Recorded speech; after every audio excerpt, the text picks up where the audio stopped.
Varo y valgo test. El objetivo de esto es generar estrés para verificar si hay una lesión en el ligamento medial o el ligamento lateral de la rodilla. Se posiciona al paciente en supino en estado de relajación y se toma la parte distal de la extremidad inferior. Las manos del terapeuta se posicionan en la cara más cefálica, lateral y distal del muslo, y la más caudal se posiciona a la altura de la articulación del tobillo en caso del valgo. Y el varus, lo mismo, pero en la cara medial. Prueba del cajón anterior y posterior. Esta se realiza para verificar si existe lesión en el ligamento cruzado anterior o posterior. Se posiciona al paciente en decúbito supino con flexión de 45 grados de cadera y 90 grados de rodilla en estado de relajación. Las manos del terapeuta se posicionan en la zona más proximal de la tibia y se realiza un movimiento explosivo hacia anterior o posterior en caso de cada cajón. El test de Lachman está encargado de verificar si existe un corte en el ligamento cruzado anterior. Paciente en decúbito supino con flexión de rodilla de 15 grados en estado de relajación, el terapeuta debe bloquear la parte más distal del fémur y realizar un movimiento en la zona más proximal de la tibia. Slocum test consiste en dos tests, AMRI y ALRI, que permiten examinar la integridad del ligamento cruzado anterior y el ligamento colateral medial. Test AMRI. El paciente se posiciona en decúbito supino, se flexiona la rodilla en 45 grados, la tibia se rota hacia interno en 30 grados, el evaluador se sienta sobre el pie del paciente, luego coloca los índices en la parte posterior de la tibia y los pulgares en la línea articular de la rodilla. Luego se genera la tracción de esta. Test ALRI. Lo mismo que el AMRI, pero el pie se rota hacia externo en 15 grados. Pivot Shift Test. Este evalúa la inestabilidad de rotación anterolateral y ligamento cruzado anterior. El paciente se ubica de decúbito supino, el examinador coloca una mano en el calcáneo y la otra en la rodilla. Luego se hace una rotación interna de la rodilla y se genera el valgo de la rodilla. Luego se procede a hacer la flexoextensión. Posteromedial Drawer Test. El objetivo es examinar la integridad del ligamento cruzado posterior. El paciente se posiciona en decúbito supino, se flexiona la rodilla en 45 grados, la tibia se rota hacia externo en 15 grados, el evaluador se sienta sobre el pie del paciente, luego coloca los índices en la parte posterior de la tibia y los pulgares en la línea articular de la rodilla y se genera una tracción. Posterolateral Drawer Test. El paciente se posiciona en decúbito supino, se flexiona la rodilla en 35 grados, la tibia se rota hacia interno en 30 grados, el evaluador se sienta sobre el pie del paciente, luego coloca los índices en la parte posterior de la tibia y los pulgares en la línea articular de la rodilla. Luego se genera la compresión hacia posterior. Reverse Pivot Shift Test. Su objetivo es demostrar una lesión del ligamento cruzado posterior e inestabilidad posterior de rodilla. El paciente en posición de decúbito supino, el terapeuta coloca una mano en la parte lateral de la rodilla y la otra en el tobillo, generando una rotación externa de tibia. Esta se apoya en la pierna del terapeuta para lograr un mejor control.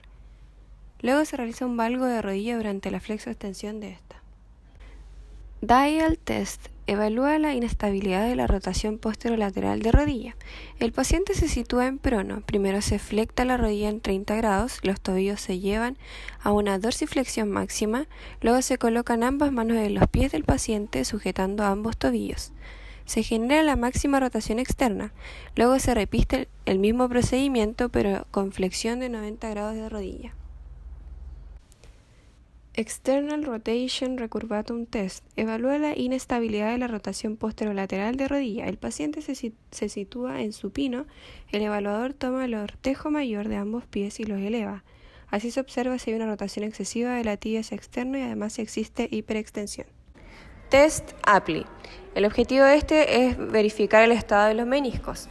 Debemos posicionar al paciente en decúbito prono, bloqueando el muslo del paciente con la pierna mientras se realiza la flexión de 90 grados de rodilla. Luego se toma con ambas manos los malleolos y se rota hacia medial y lateral.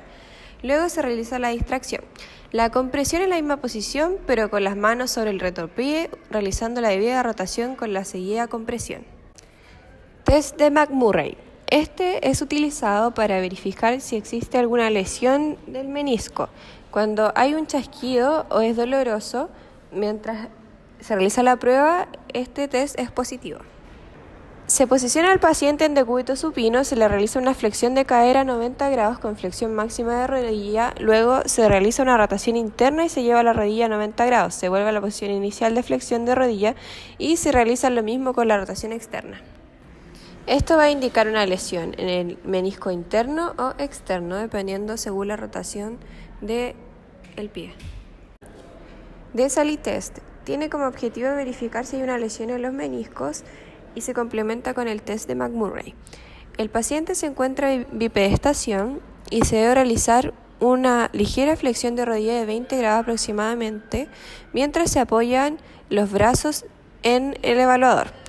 Se realiza una rotación interna y externa del fémur cargando sobre la tibia y el pie, realizando aproximadamente 3 repeticiones por lados. Test de McConnell's. Es utilizado para verificar si existe dolor patelofemoral. El paciente se sienta en el borde de una camilla elevada con el fémur girado externamente y la rodilla flexionada sobre el costado. El paciente debe mantener una contracción isométrica del cuádriceps durante varios segundos en diferentes grados de flexión, 120 grados, 90 grados, 60 grados, 30 grados y 0.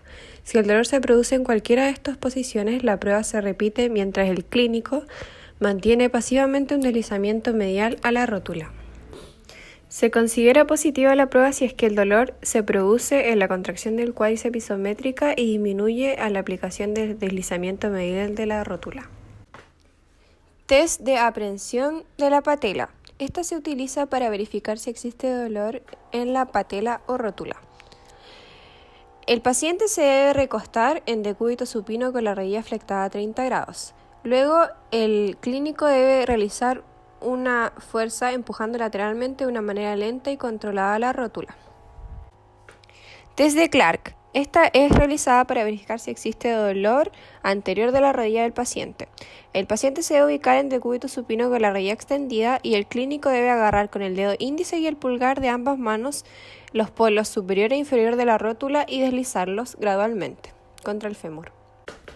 Test de Noble. Este es realizado para verificar si existe una lesión a nivel de la rótula o de la banda iliotibial. El paciente se debe tumbar en decúbito supino y el clínico debe ejecutar una presión sobre el cóndilo femoral lateral o ligeramente proximal a él y se mantiene mientras la rodilla se extiende de forma pasiva.